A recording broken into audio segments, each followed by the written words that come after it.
Welcome to Football Today, team profiles and projections. And today we are looking at number 5 in our power rankings coming off of a 10-7 season, the Houston Texans. Boy, I love doing these. Offensively, they were 13th in scoring, 15th in EPA per play. Defensively, they were actually better. They were 11th in scoring, 14th in EPA per play. But we all talk about the Texans offense. It's all about the offense. Head coach D'Amico Ryans. I love that guy. Second season after being the 49ers defensive coordinator. Bobby Slowick. He returns. Maybe his last year before he gets a head coaching job. His second season after being the 49ers pass game coordinator. And then Matt Burke is the defense coordinator. He's been around with a lot of teams. Team went from trash to the divisional round last year, Justin. They upgraded the roster quite a bit this year, and they feel like they are ready to go. CJ Stroud, ever heard of that guy? Never heard of him, Bobby. He's good. I'm about ready to just stop doing these TPPs because you know who we're about to talk about. CJ Stroud, he's good. Did you hear about their wide receiver trio? They're good. Defensively, they have a lot of hype. But we are gonna talk about them because I love doing these so much. So let's talk about CJ Stroud. Let's start off with Stroud. Here's some numbers, even though I honestly don't think the numbers do CJ Stroud's rookie season justice, and we're gonna talk about why. With a passer rating of 100.8, did you know that makes the third best passer rating by a rookie quarterback in NFL history? Stroud also finished... Can we go stat for stat? Let's go stat for stat. Okay. You know that he had the best passer rating on deep passes in NFL history since PFF has been charting it in 2001? I did not know that. That is more impressive than mine. You win. Stroud finished his 2023 rookie campaign with 4,557 total passing yards, including the postseason, which is the second most in NFL history by a rookie, trailing only Andrew Luck in 2012. And I'll say it, if CJ Stroud didn't miss 2 games with a concussion, he would have broke that record. You know that he had the second highest average depth of target in football after Will Levis? I did not know that. That's not a stat. That's more of a analytic. But I'll tell you why it's very impressive, because CJ Stroud very much took care of the football. He had the NFL's lowest interception rate last year. Plus, he began his career with a record-setting 192 consecutive pass attempts without an interception, the most ever by a player to begin a career, while also producing explosive plays. Very impressive. Did you know that he had the 21st highest deep throw rate in the NFL, but had the second most yards, only after Tua? No, I did not know that. Second most yards from just deep throws with the 21st rate. Did you know that CJ Stroud led the league in passing yards per game, while also pacing the NFL in touchdown-interception ratio at 4.60, joining Joe Montana in 1989 and Tom Brady in 2007. They're the only 3 players in NFL history to finish first in both categories. Did you know that he makes full field reads? That's not a stat, but I'm running out of things to say. I am also out of stats myself. All right, how about that? Stat for stat. That's stat for stat. Brought to you by us. That's our second time ever doing that segment. We did that on Talking Giants one. It's like, here's how bad the Giants, like, here's these all-time bad stats. Like, all right, who can out bad stat each other? Yeah. I think it was after the Dolphins game last year. But the Texans, man, they are ready to roll, right? CJ Stroud had one of, if not the best rookie quarterback season of all time. The only ones that I can think of, like, in my head that like compete are, Andrew Luck. Did Dan Marino have one of the, like, I know he went to the Super Bowl his second year. And now they've added, right? Like, they've added Stephon Diggs to this group where you have 3 guys who were top 24 in receiving yards per game last year, right? And then let's bring up the fact that they have Dalton Schultz, who's a consistent 600-plus yard guy in the NFL, 5 touchdowns. Like, one of the more underrated tight ends in the NFL. Like, he's really good. I've liked him for a long time. And they did this with, like, they had to start 10 different guys on the offensive line last year. Yeah, it was crazy how hurt their line was to start the year. Like, and now the offensive line still has big question marks outside of Laremy Tunsil, who's the second best left tackle in football, in my opinion. But, like, it should be better than last year, where they had, again, 10 different guys start, and they weren't in a good place to begin with.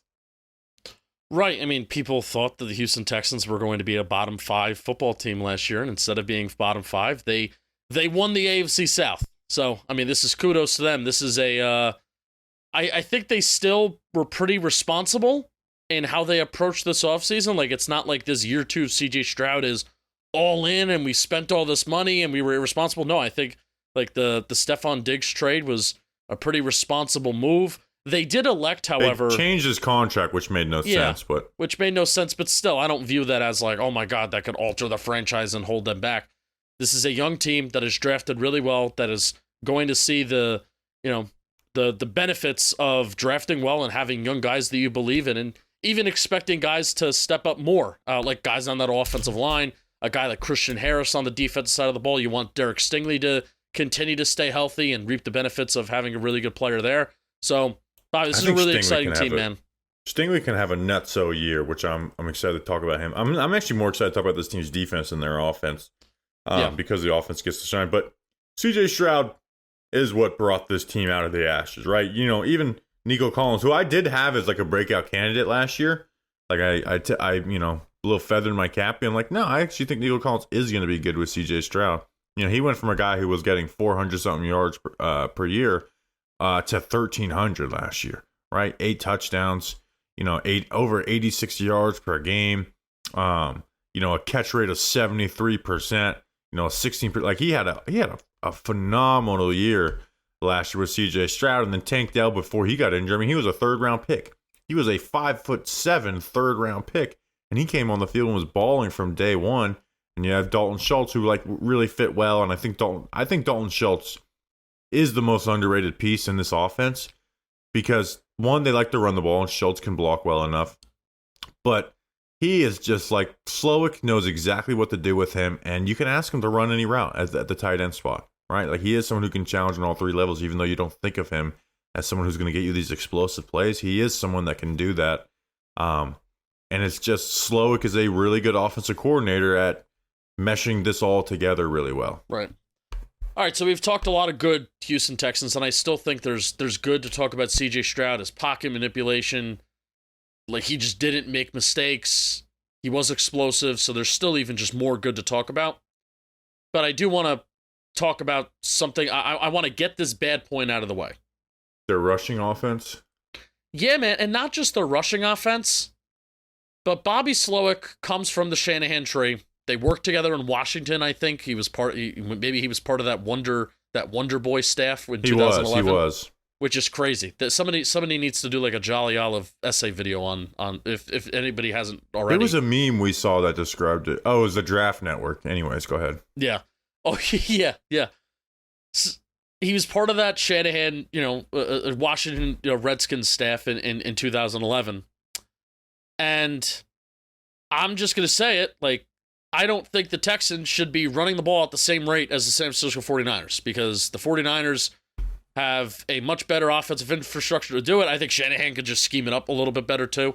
I'm not gonna. I think the offensive line. They also just have better players in all those positions as well too. Right, and I think certain times running the ball, not just running the ball a lot on early downs, but running the ball particularly into stacked boxes on early downs, because they are a team that does use 21 personnel quite frequently, and I love that.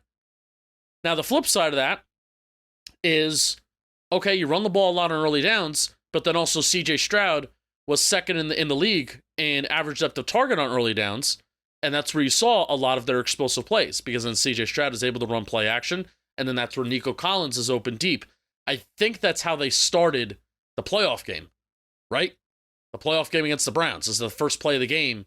We're going deep to Nico Collins, and then we're just establishing what that game is going to be all about. So that's my one bugaboo with Bobby Slowick is, dude, let CJ Stroud maybe be CJ Stroud a little bit more and not set him up so much for failure on third down, because they were 21st in rushing EPA on early downs, first and second down, and they were 8th in passing EPA on first and second down. And they were not, like, it's not like CJ Stroud had this unbelievable top 3 year on third down to carry the offense. No, they were middle of the pack on passing EPA on third down. So I want them to not run the ball as much on early downs this year, but I also understand why it could be a necessary evil for this offense. I agree, because it is a necessary, because that is why they are able to create some of the explosive plays and stuff they do. But they are just they are a bad run unit, right? That offensive line just does not block the run well. But so I actually agree with you, but I don't think it can be I don't think it can be drastic. I think it can take a slight more tick to the passing on first down. Even just do it out of running formations, but it does need to make a slight because again, they're just bad at it. Until they can prove they're good at it, you can't rely so much on it, right? Like there's going to be natural regression, not in C.J. Stroud as a player, but statistical stuff, right? Like he's not going to have the best deep passer rating in NFL history again. Yeah. Not because he's getting worse as a player or defensive figure out. It's just you can't do that 2 years in a row. So even if he's like first in the NFL for the season, it's not going to be as good as it was last year. So you have a third mouth to feed and a mouth that can be a pain in the ass in Stephon Diggs if he's not being fed as well too. So I do think there needs to be a slight tick. Can't be major, right? Not going to be Eric Bieniemy, where it's just like nope, we pass every first down, we pass every second and long, we pass like you can't have that. But I do agree they should have a slight tick because they're just really bad as a run offense. They're also too good. They're too good of a passing offense to not do it more. That's also the argument. I'm not saying that. I'm not advocating. Yeah, CJ Stroud's a big boy. You can do whatever you put on his plate. It's not fully like advocating for Baker Mayfield to get more early down passing, which he should in Tampa Bay because that running game is so awful. It's saying CJ Stroud with Stephon Diggs, Tank Dell, and Nico Collins should be throwing the ball more on early downs. How they do it, well, that's an interesting conversation because I don't know if you want to take. Hey, we should continue to do it out of rushing formations because if you do stack the box, that is how you can get the potential for big and explosive plays. And then also, I love the idea of max protecting. I love the idea of having 6-7 guys blocking up front while CJ Stroud has all the time in the world to find somebody open downfield, make something happen with his legs, improvise, and do all the things that he did really, really well last year while having Nico Collins and Stephon Diggs having 2-man routes down the field. I even like that idea as well. I'm not even talking about going to 11 personnel and spreading everything out because you have this personnel. But they're gonna have to do a lot of 11 because you can't just rotate these guys. Like they're three guys who should be on the field the majority of the time. So they do have to kind of turn into a more dominantly 11 personnel team, right? I know this stat on the top of my head. What do you think Tank Dell's snap share was for the snaps that he was eligible to play last year that he was on the field for? Because you're asking, I'm going to say 68%. It was 66%. Oh, how about that? So Satanic. I mean, that's kind of. No, don't say that. It's lower than you would think, right? It is a lot lower than you would think.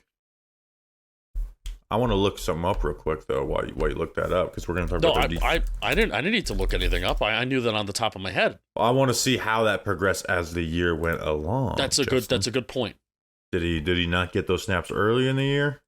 Right? Did he play one snap in that game where he broke? I think his he did get it. Leg? He had to get it as early in the year because I remember making a short in September being like, this is one of the funnest duos in the NFL right now. All right, so how about this? His last 5 games, 80%, 76%, 96%, 85%, 78%. So you were right. So he got injured in one game, got injured in another game, 48% week 1. Okay. Isn't it crazy that a guy he's listed as 5'10" on Pro Football Reference, that's lie. That's just not true, yeah. It's a lie. 5'7", 15 yards per reception. Right away, too. Average at the target of 14.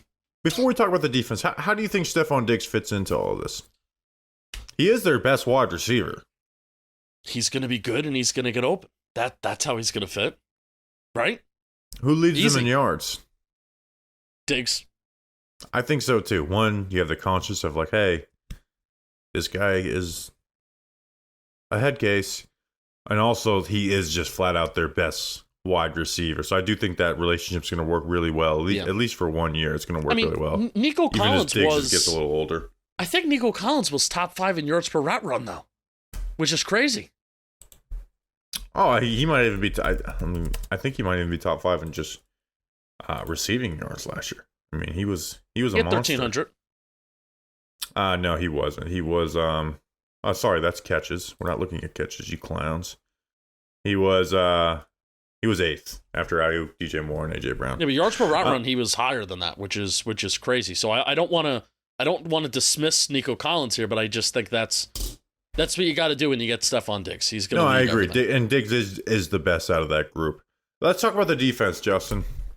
And I give the biggest salute in the world to D'Amico Ryans for turning that defense into the number 2 run defense as far as yards per carry go. They were dead last in rushing the year before. Dead last. They were undisciplined. They were bad at it. And to me, that's just a wild turnaround. And it's not because they change the personnel like crazy.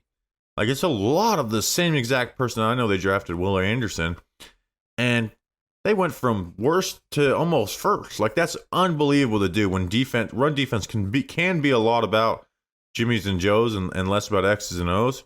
To get that, I mean, because they just play unbelievably disciplined. They play fast. They play strong. Like, it's an amazing feat to have that turnaround in 1 year.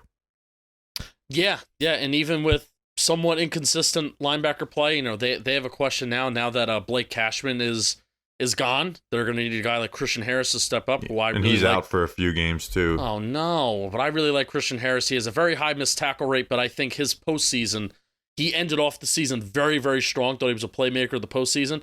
I think it's going to set him off on a positive trajectory. I hope the injury doesn't really impact him very, very much long term.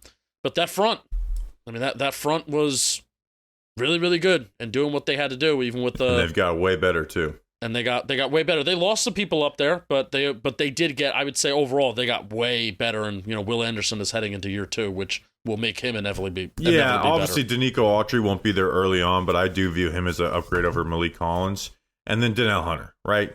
I mean, 16 and a half sacks, 23 tackles for loss last year, led the NFL in tackles. Like, go look at his numbers. Who are the guys who have been more consistent than him in the last 5 years? Like Myles Garrett, TJ Watt, Nick Bosa. Yeah, you want to talk about underrated? Like, people say that Trey Hendrickson's underrated, but I've heard that line. Okay, Hendrickson. I didn't mention him. I've heard that line so much that Trey Hendrickson is underrated that he's no longer underrated. I think now Danielle Hunter is rightfully so the most the best underrated pass rusher. He's been doing it for a long time. A long time. He's just a beast, right? So now, like, Willie Anderson's like, no, you're not. You're no longer the best edge on this team. But even then, like, pass rush win rate, Danielle Hunter was 16th last year for edges. Willie Anderson had a better one, even though he didn't have like the most sacks, hits, and pressures in the NFL for edge. I think he was 22nd. Like, those are going to come, and you know how much I love Willie Anderson, right? Yep. He was my 1-1. I would have done bad things to get that guy on my team. And I thought he should have won Heisman 1 year. Like, he's a freaking lunatic out there. And to have him and Danielle Hunter on opposite ends, like, good luck, right? And I know there's a lot of good pass rushing duos in the NFL, but that's about as good as it fucking gets right there. Yeah, and then you have Derek Barnett and Jerry Hughes on the back end. No big deal. Yeah, which, like, Jerry Hughes is like the ultimate, like, oh, is he still in the league? Yeah. And he's also freaking producing really well, too. Good. Yeah. Which, again, they add Derek Barnett. Like, they're a team that has depth. They got stuff on the middle. Now, without Danico Autry on that defensive tackle group, it's a little thin. You got Mario Edwards, Folorunso Fatuski from the Jags. That's not great, right? So do teams try and lean on them a little bit in the run game, right? Is that something that happens? I'm not worried about them pass rush wise because you have those guys on the edge. But do teams try and lean on them a bit? But even then, you have tackle for loss leader in the NFL, Danielle Hunter, and then you have Will Anderson, who I think is capable of being a tackle for loss leader in the NFL too. The biggest issue, though, is the secondary for this defense, or this entire team, right? 23rd in passing yards, 26th in yards per attempt, 28th in total EPA. Now, they have Derek Stingley, right? Who's a beast, right? Like, he's number 1 in forcing completion rate last year, 23%, 10th in completion rate. Only Deron Bland had more interceptions than him. Now, the negative is when he does give up a catch, it's usually a big play, right? He gave up the second highest yards per catch in the NFL. That's kind of been Stingley's thing since LSU. Like, he takes a lot of risks, but there's a lot of reward that goes with it. But he's also not like the early Trevon Diggs stuff where it's like, yeah, he gets all these interceptions, but teams complete 70% and 80 yards per game. Derek Stingley's not doing that. The issue is everything around him. You know, Kamari Lassiter, I know they like him drafted in the second round. I don't feel great about him in year one at least. Miles Bryant in the nickel, I don't feel good about that. Jalen Petrie I like, but again, he's not going to be this like all-world coverage safety. And then Jimmy Ward there too. So it's not a bad safety duo, but it's not this huge advantage. It's just I worry about those other two corners, and they struggled last year with different guys. Yeah, for sure. The secondary, I'm not sold on. You know, Lassiter is a guy that I could very much see struggling in year one. They do have Jeff Okudah, bring in just a flyer on him. Interested to see if D'Amico Ryans in this defensive system can pull something out of Jeff Okudah, because there was talent there. I'm not sold that it's all gone. Now that never give up. No, you never give up on those former first round picks, Bobby. Jimmy Ward's a little older and he struggled with injury, sure. Eric Murray, even from Cleveland too. You got MJ Stewart, who are two former Cleveland Browns. You like Kalen Bullock, right? Isn't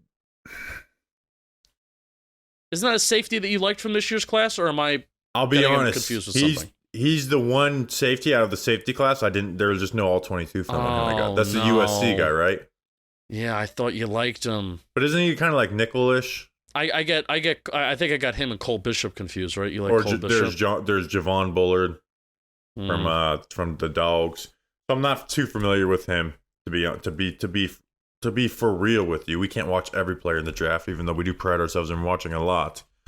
So we'll see. Maybe he's the difference maker. I mean, it's on the pass rush of this defense. Yes. Right? Like the linebacker group, the defensive tackle group without Nico Autry, It's on the front. Put Derek Stingley on an island and help everybody else out. Create sacks and turnovers. That should be the name of the game for this defense. Get sacks, get turnovers, and we know they're gonna have a good run defense. Even though, like I said, I do worry about teams trying to lean on them a little bit and not having Christian Harris. You know, they lost. They add Shair, so maybe that helps a bit. But D'Amico Ryans is going to have that defense well coached, and a defense that has that pass rush and a Derek Stingley at corner.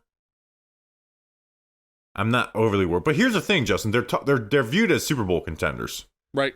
Do you think this is a Super Bowl roster?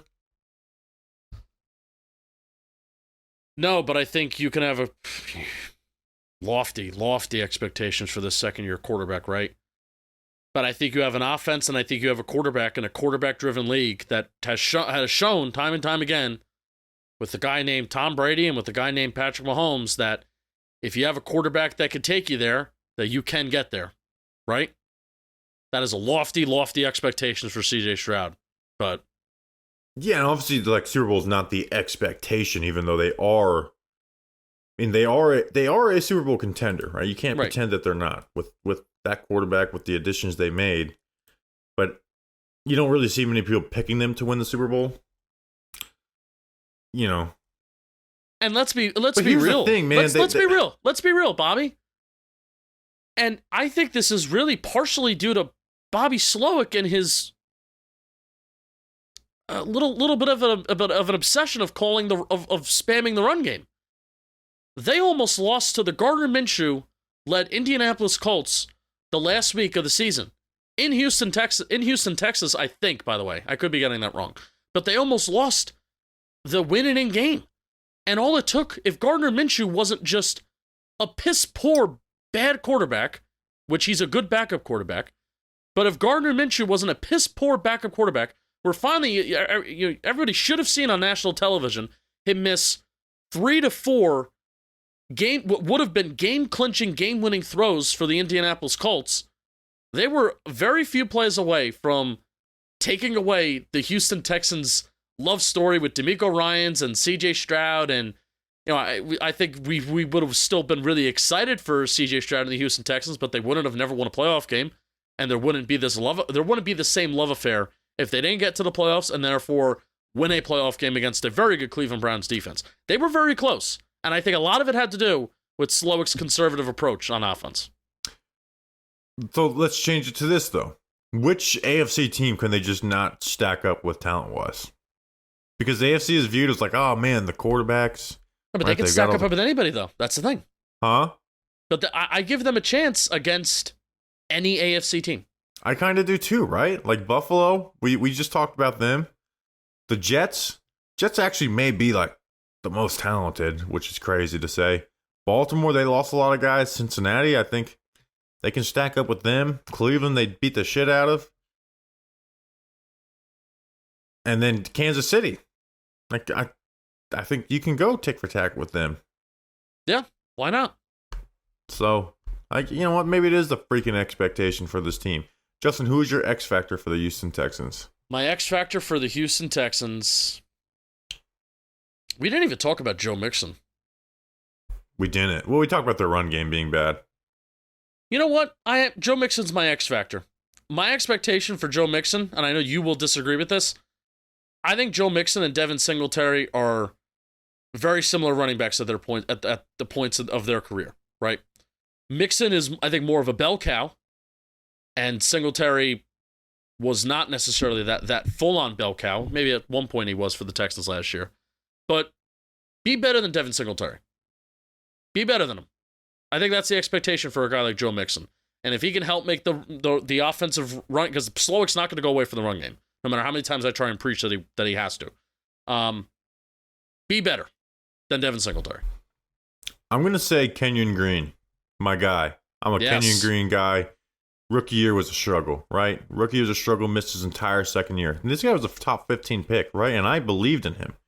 And I thought he was worthy of a top 15 pick. So I'm going to call on Kenyon Green to make me not wrong just early. So make me able to tweet about you at the end of the year and say, was never wrong just early on Kenyon Green. So Kenyon Green, you are my X factor. Justin, the over-under is 9.5 wins for this team. Yeah. I mean, it's over, right? It's over. I agree. They do have a harder schedule this year, but it's over for me. Yeah, it's got to be over. It's over.